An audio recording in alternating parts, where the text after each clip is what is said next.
Gwen, how do you avoid over prep, over rehearsal? This is me and it makes me sound like a robot versus conversational. I love this question, but let me clarify something here. There is no such thing as over preparation. There is the way in which you prepare that makes you sound robotic. Okay, these are not like, if you say to me, Andy, I'm going to prepare for 8 hours. Awesome. Andy, I'm going to prepare for 20 hours. Awesome. You do you. The reason you sound robotic is because you're scripting everything out. So when I come, okay, today I told you a little story about my triathlon and the preparing and you getting your mind right and all this and that. This morning, this is how I prepared for that. Make sure to tell them that I want them to gain the benefits of the experience. Let them know that I had a triathlon and it was the one I trained for, and show them my book. And then tell them the cute wife story, and then talk about, how difficult it was, but what was going through my head, and then cheer them on. That was the whole, that was it. I never rehearsed it. I just had the points. That was the outline. And then I just talked to you. That's it. So if you're a project manager, for example, you think about the story you want to tell, and then you think about, okay, what's the first piece I need to tell them? Okay, Andy says bigness, heft, context. What was the context? Make one note. We were losing 50 million a month. We were losing 50% of our customer. That's it. That's all you need to prepare. Don't go writing it all out. And then, then Andy says you got to tell them 7 steps. You know what the 7 steps are. You lived it. You lived the project. I got to do this. Boom, boom, boom, boom, boom.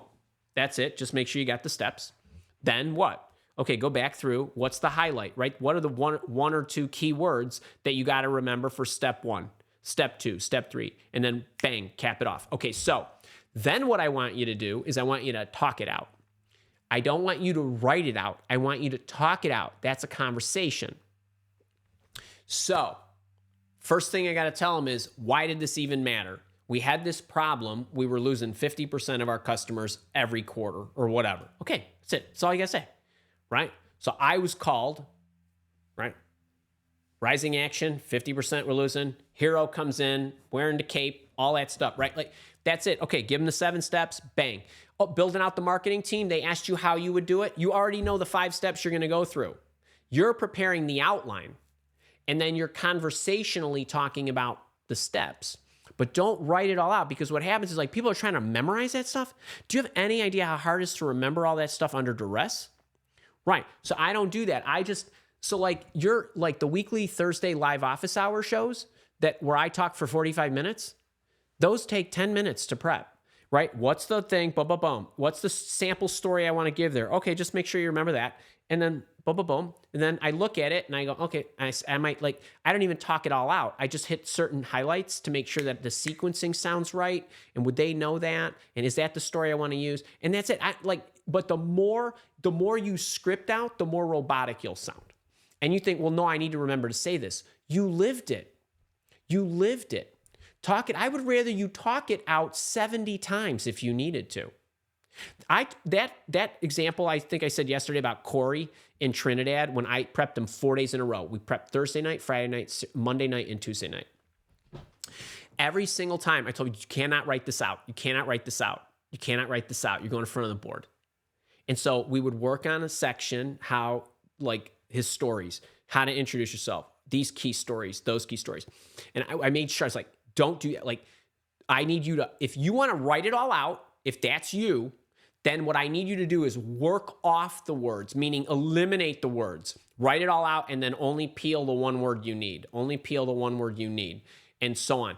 Remember the outline. Believe me, it will sound so conversational. And by the way, for those of you that come to my live office hours on Thursday, and a lot of these questions are, right, Q&A. I don't know what you're going to ask me, right? But I know the topics you're going to ask me. So when somebody asks me a question, I create that outline in my head on the fly, and then I either say it out loud to you, like, hey, I'm going to give you 2 perspectives. I just told myself I got to give them this. She asked me a question about that, but I don't really want to do that. And I would tell her not to do that, which means I have to tell her why I don't want her to do that. And then I need to tell her what she has to do, right? Immediately the outline goes in my head.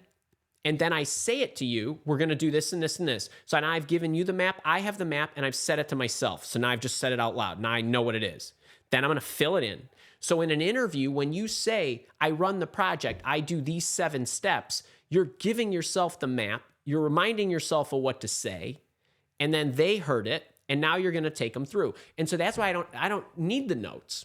I use the slides for you guys, right? If you wanted me to just talk for 2 hours, I could just talk for 2 hours. But it's not like I remember 50,000 words. I just say, talk to them. They ask me questions, I give them an answer, kind of thing. I know I really went off there, but like that's how I do it. And I would rather you talk it out. I'd rather you talk it out and make a little note. All right, hope that helped.